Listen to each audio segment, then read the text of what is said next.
తలపతి విజయ్ ఈ పేరుకి పరిచయం అవసరం లేదు. తమిళనాడులో ఇప్పుడు విజయ్ దేవుడితో సమానం. అతన్ని హీరోగా చూడటం అక్కడి ప్రేక్షకులు ఎప్పుడో మర్చిపోయారు.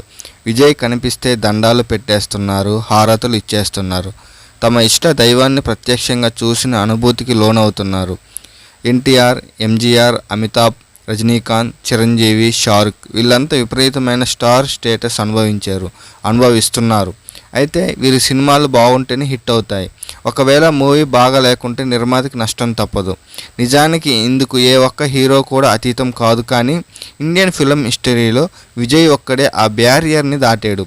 2014లో రిలీజ్ అయిన కత్తి తర్వాత విజయ్ ఏ సినిమా కూడా కంటెంట్ పరంగా అంతే స్థాయిలో మెప్పించలేదు.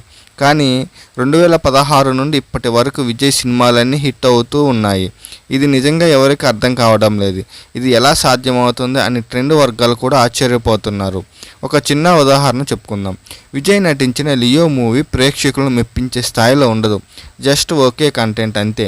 ఆ సినిమా ఏకంగా 600 కలెక్ట్ చేసిందంటే మీరు నమ్ముతారా? రీసెంట్గా గోట్ మూవీ కూడా ఇంతే. మొదటి రోజు డిజాస్టర్ టాక్ వచ్చింది, కానీ కలెక్షన్లు మాత్రం వేరే రేంజ్లో ఉన్నాయి. ఈ మూవీ ఇప్పటి వరకు 400 కోట్లు కలెక్ట్ చేసి ఉంది. ఇంకా రన్ కొనసాగుతూనే ఉంది. ఇదంతా ఎలా సాధ్యం అంటే విజయ్ తమిళ మార్కెట్ వల్లే. ఎందుకంటే కోలీవుడ్లో కాకుండా మిగతా ఎక్కడా కూడా విజయ్కి భారీ మార్కెట్ లేదు. అతను జస్ట్ రీజనల్ స్టార్ అంతే.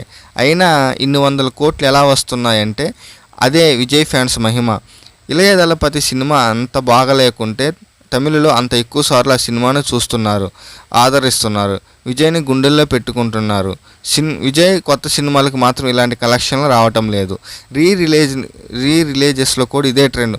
మన ఇండస్ట్రీలో రిలీజెస్కి ప్రెస్ మీట్లు పెట్టుకొని మరీ రిలీజ్ చేస్తే 5 నుండి 7 కోట్లు రావటం గగనం అయిపోయింది.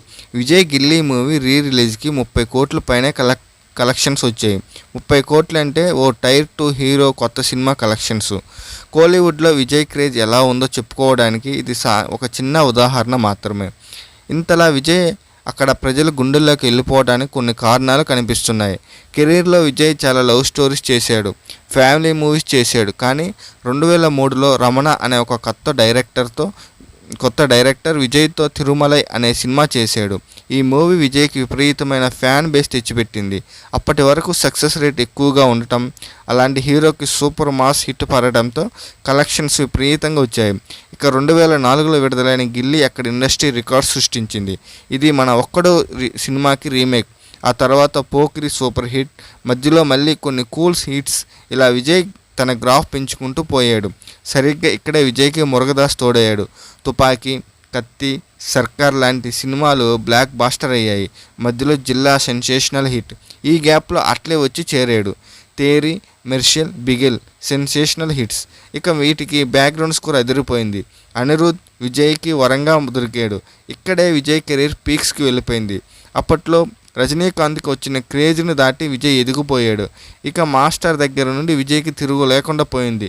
సరిగ్గా విజయ్ ఇలా ఎదుగుతూ వస్తున్న సమయంలోనే పక్కన తనకి అజిత్ రూపంలో గట్టి పోటీ ఉంటూ వచ్చింది. కానీ అజిత్ సినిమాలో లైట్ తీసుకున్నాడు, పోటీ నుంచి తప్పుకున్నాడు. ఇక విజయ్కి పోటీగా నిలిచే ఒక స్టార్ కూడా లేకుండా పోయాడు. రజనీకాంత్ ఉన్న ఆయన ఏజ్ రీత్యా సీనియర్ అయిపోయాడు. సో యూత్ అంతా విజయ్ వైపు మళ్ళారు. ఇలా విజయ్ తమిళనాడు హీరో స్థాయి నుంచి దేవుడు అనిపించుకునే స్థాయికి వెళ్ళిపోయాడు. ఇంత క్రేజ్ ఉన్న విజయ్ ఇప్పుడు తమిళ రాజకీయాల్లోకి అడుగు పెడుతున్నారు. మరి ఆయన రాజకీయాల్లో ఎంతవరకు సక్సెస్ అవుతారో చూడాలి.